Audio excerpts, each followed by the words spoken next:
Hello, कैसे हो आप सब? आप सभी का स्वागत है हमारे चैनल में। तो बनाई थी खट्टी मीठी कढ़ी और भजिए, आलू की सब्जी और रोटी।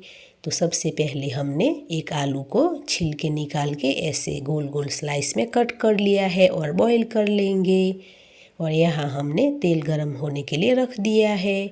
तो यहाँ हमने बेसन, प्याज और अजवाइन ले लिया है और साथ में जो बेसिक मसाले होते हैं वो डाल देंगे और पानी डालकर अच्छे से गोल बना लेंगे। तो फिर साथ में खट्टी मीठी कढ़ी भी बनानी है, तो इसके लिए हमने छाछ ली है। तो यह आलू की सब्जी भी बना ली है हमने और यह छाछ और पानी में थोड़ा सा बेसन हमने डाल के ऐसा पतला घोल बना लिया और छाछ में डाल देंगे। और यहाँ हमने हल्दी और लाल मिर्च पाउडर और थोड़ा सा नमक डाल देंगे और खट्टी मीठी कढ़ी बनाएंगे। तो भजिए के साथ बहुत ही अच्छी लगती है।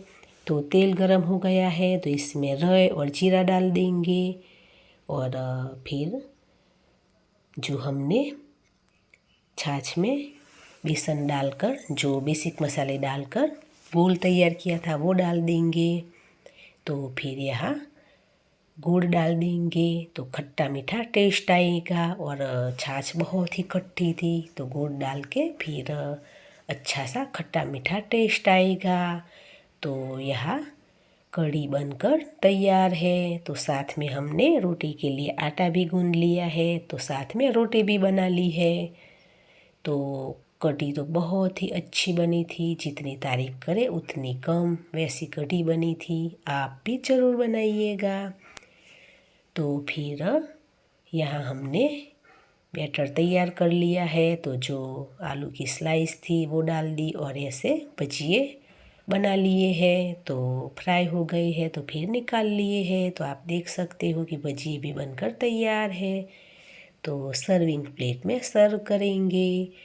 तो बहुत ही अच्छी भजिए, बहुत ही अच्छी खट्टी मीठी कढ़ी, आलू की सब्जी और रोटी। तो आप भी आइए। वीडियो अच्छा लगे तो लाइक करें, शेयर करें, सब्सक्राइब करें। तो यहाँ आपको दिखा भी रहे थे कि कढ़ी बहुत ही अच्छी बनी थी, भजिए भी बहुत ही अच्छे बने थे। तो वीडियो अच्छा लगे तो सब्सक्राइब ज़रूर कीजिएगा। तो यहाँ आपको कढ़ी निकाल रही थी तब भी आपको पता चलेगा कि बहुत ही कढ़ी अच्छी बनकर तैयार हुई थी। तो आवजो।